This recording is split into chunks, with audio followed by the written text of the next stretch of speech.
વાત કરીએ સુરત શહેરની તો સુરતના કિમ નજીક ટ્રેન ઉથલાવવાનો પ્રયાસ કરવામાં આવ્યો। અજાણ્યા શખ્સે ટ્રેન પલટાવવાનો પ્રયાસ કર્યો।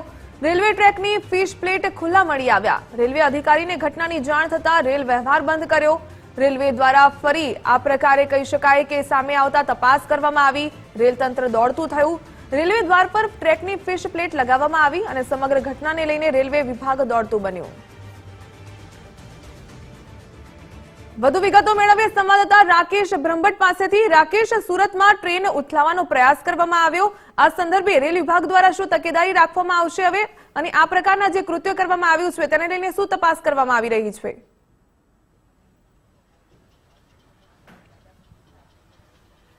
જી બિલકુલ, સમગ્ર ઘટનાની વાત કરવામાં આવે તો સવારના 6 વાગ્યાની આ ઘટના છે અને આ ઘટના બનતાની સાથે જે રેલવે વિભાગના અધિકારીઓ છે તે દોડતા થયા હતા। રેલવે આરપીએફ, જીઆરપી તેમજ રેલવે પ્રશાસનના જે ઉચ્ચ અધિકારીઓ સહિતનો કાફલો છે તે ઘટના સ્થળે દોડી આવ્યો હતો।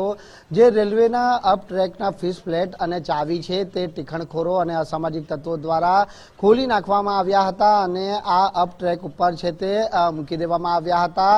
મહત્વની વાત છે કે રેલવે ઉપર આ પ્રકારની ઘટના ન બને તે માટે રેલવે વિભાગની એક ટીમ છે તે સક્રિય હોય છે અને આ ટીમના પેટ્રોલિંગ દરમિયાન છે તે આ સમગ્ર બાબત છે તે સામે આવી હતી અને ઉચ્ચ રેલવેના અધિકારીઓના જે ધ્યાને છે તે આ બાબત લાવવામાં આવી હતી, જેને લઈને તાત્કાલિક ધોરણે સૌપ્રથમ તો અધિકારીઓ ઘટના સ્થળે દોડી આવ્યા હતા અને રેલ વ્યવહાર છે તે થોડા સમય માટે બંધ કરી દેવામાં આવ્યો હતો।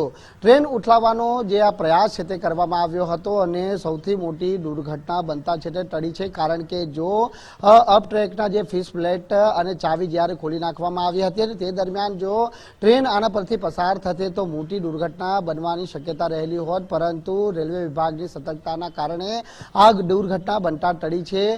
મહત્વનું છે કે સુરત સહિત જે જિલ્લાનો રેલવેનો જે ભાગ છે, જે ટ્રેક પાસેનો આસપાસનો વિસ્તાર આવેલો છે, તે અસામાજિક તત્વોની પ્રવૃત્તિથી પંકાયેલો છે અને ભૂતકાળમાં પણ આવી અનેક પ્રવૃત્તિઓ છે તે સામે આવી ચૂકી છે। અસામાજિક તત્વો દ્વારા જે આખો રેલવે ટ્રેકનો જે પાટો આવે છે તે કાઢી અને ભંગારમાં વેચવા માટેનો પણ પ્રયાસ કરવામાં આવ્યો હતો અને આ ઘટનાઓની અંદર અગાઉ પણ આરોપીઓની ધરપકડ થઈ ચૂકી છે। ત્યારે આ ઘટનાની અંદર આરોપીઓના મનસુબા કઈ રીતના હતા, કઈ રીતના ગુનાહિત કાવતરું હતું, તે દિશામાં પોલીસે હાલ તપાસ શરૂ કરી છે। સૌપ્રથમ તો જે અસામાજિક તત્વો અને ટીખણખોરો દ્વારા આ પ્રકારનું કૃત્ય કરવામાં આવ્યું છે તેવા તત્વોને ઝડપી પાડવા માટે પોલીસ આ વિસ્તારની અંદર પેટ્રોલિંગ તો વધારી દીધું છે, પરંતુ આવા તત્વોને ઝડપી પાડવા માટે જે તપાસ છે તે શરૂ કરવામાં આવી છે। જી રાકેશ, આપ અમારી સાથે જોડાયેલા રહેશો, વધુ વિગત આપની પાસેથી મેળવીશું।